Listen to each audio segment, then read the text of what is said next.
vamos falar hoje sobre as recentes alterações que recebeu a Lei 8.069 de 1990, o Estatuto da Criança e do Adolescente. A Lei 12.955 de 2014, a Lei 12.962 de 2014, a Lei 13.010 de 2014, recentemente alteraram o Estatuto da Criança e do Adolescente, trazendo novidades relativas a procedimentos específicos, por exemplo, na perda e suspensão do poder familiar, mas antes mesmo que nós possamos nos debruçar sobre cada uma dessas questões, precisa-se ter como base as diretrizes das leis de regência.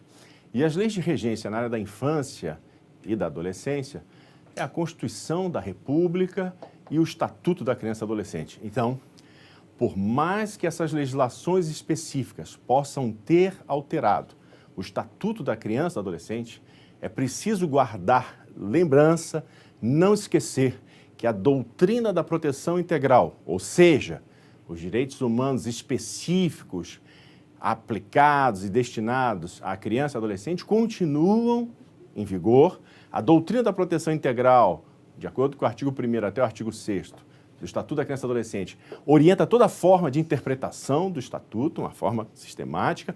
E vejam que o Estatuto da Criança e do Adolescente vai ser alterado, trazendo novidades na área dos direitos humanos, mas guardem em lembrança que essas leis que alteraram o Estatuto têm que estar de acordo com a sistemática protetiva do Estatuto da Criança e do Adolescente. Vamos ver.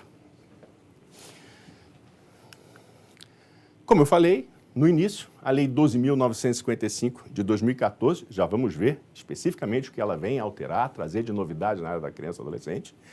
A Lei 12.962 de 2014, então leis deste ano, leis recentes de 2014, também alterando inúmeras questões procedimentais. E a mais caudalosa, vamos por assim dizer, a Lei 13.010 de 2014, que no desdobrar das aulas nós vamos trabalhar com cada um dos artigos que foram inscritos, são novos artigos, no Estatuto da Criança e Adolescente. Vamos lá com a Lei 12.955 de 2014. Bom, o que eu elaborei como slide aqui? A objetividade jurídico-legal. O que se objetiva alcançar com esta reforma, com esta implementação? Conferir prioridade de tramitação aos processos de adoção em que o adotando for criança ou adolescente com deficiência ou com doença crônica. Vamos ver cada um desses elementos. Primeiro é preciso lembrar, e aqui está o parágrafo 9º, acrescentado ao artigo 47 da Lei 8.069 de 1990, Estatuto da Criança e Adolescente, que diz sobre esta prioridade de tramitação. Primeiro passo é não esquecer que a adoção ela é uma das modalidades possíveis de colocação da criança e do adolescente em família substituta. Não é a única, mas no caso da adoção, não é para se favorecer a adoção. Vamos voltar lá. De acordo com o que eu falava no início, a doutrina da proteção integral trabalha de forma sistemática a interpretação desse novo parágrafo 9º, acrescido ao artigo 47, tem que estar de acordo com a sistemática protetiva do Estatuto. E lá no Estatuto está dito que no artigo 23, a criança e adolescente, se não tiver outra questão mais importante, deverá ser criada, educada, assistida por sua família de origem. Não sendo possível uma das modalidades para a colocação em família substituta, dentre elas a adoção. Dentro do processo de adoção, em se tratando de crianças com deficiência ou com doença crônica, uma doença que se prolonga no tempo, que não tem uma cura ainda conhecida ou medicamentalizada, não é? É determinante para a priorização do processo, precisamente para que nós não percamos o objeto de proteção, que é a infância e o adolescente, e possamos efetivamente proteger os sujeitos de direito, a criança e o adolescente. Então, o objeto de proteção é uma condição humana, infância ou adolescência. O sujeito de direito é a criança ou o adolescente.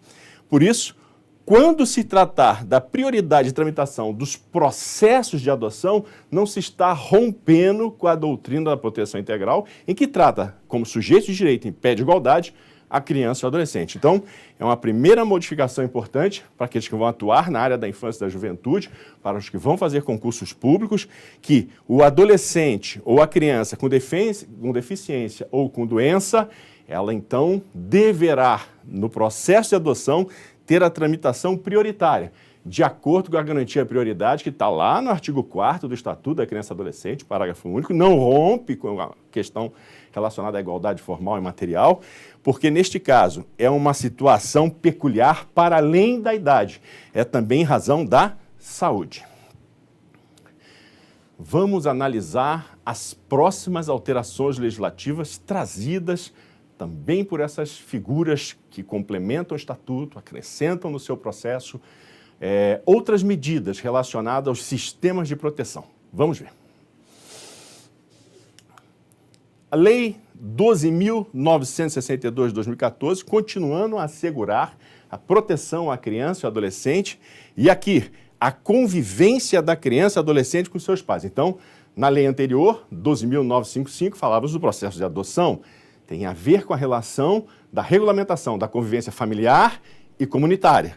Mas aqui vai se mudar a objetividade jurídica com a nova Lei 12.962 e o que se quer garantir é a convivência com a família de origem. E se não for isso, com a família substituta. Lembrando que a convivência familiar e comunitária é um direito individual de cunho fundamental da criança e adolescente. Vamos ver a alteração legislativa.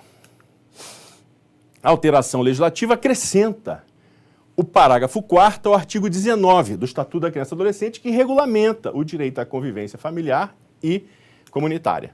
Diz o parágrafo 4º do artigo 19, a partir de agora.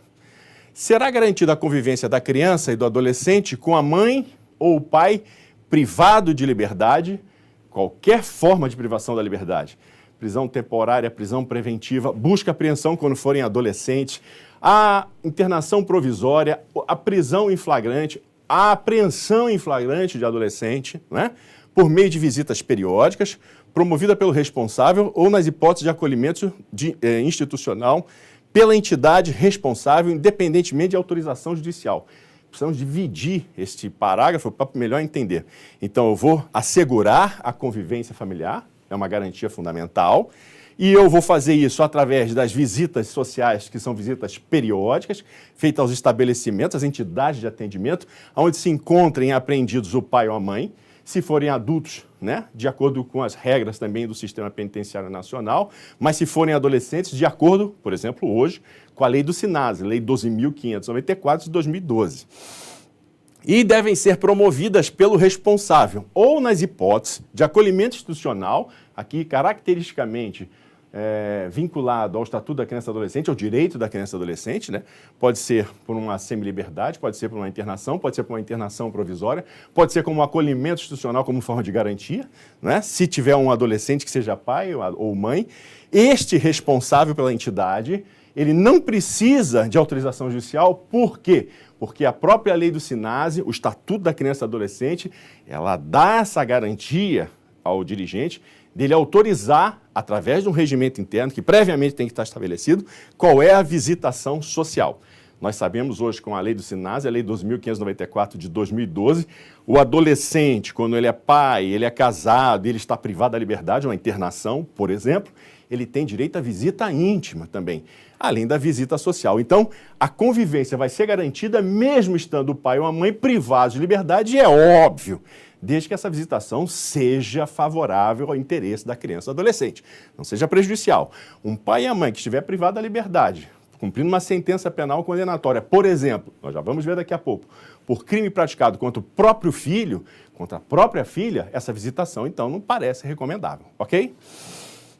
Continuando, nós temos ainda, dentro da Lei 12.962 de 2004, outras alterações. A alteração do parágrafo 2º do artigo 23 do Estatuto da Criança e Adolescente. Ora, o artigo 23, originariamente, ele tinha um único parágrafo, o parágrafo único. Ou seja, o parágrafo único passou a ser o parágrafo 1º e renumerou-se o parágrafo 1º, a partir do parágrafo 1º, o parágrafo 2º, falando exatamente sobre essa condenação criminal, para fazer uma compatibilização. tem direito à visitação, mesmo estando privado da liberdade, mas é preciso ter algumas regras estabelecidas para que nós não possamos confundir o âmbito do direito penal com o âmbito da criança e adolescente. Ou seja, as condenações criminais, elas geram efeitos secundários da sentença. De outro lado, não impedem outros exercícios de outros direitos individuais de cunho fundamental que não estiverem sido contemplados por essa sentença, por essa decisão judicial. Parágrafo 2º do artigo 23 do Estatuto da Criança e Adolescente. Diz lá: a condenação criminal do pai ou da mãe não implicará, isso é muito importante, não gerará um efeito secundário na sentença penal para a destituição do poder familiar. A destituição do poder familiar, nós vamos ver nas próximas alterações, é um procedimento ordinário, com amplo contraditório, com ampla defesa. Por quê? Porque eu vou tirar uma criança ou adolescente de uma família para colocar numa família substituta, através desse instrumento. Então, não pode ser um efeito secundário da sentença penal a destituição do poder familiar. Então, por uma sentença penal condenatória do pai ou a mãe, não se pode ver atingido a criança ou adolescente pela destituição do poder familiar como efeito secundário, a não ser, nós já vamos ver, se é um crime praticado contra a criança ou adolescente, o próprio filho ou a própria filha. Vamos chegar lá. Mas calma.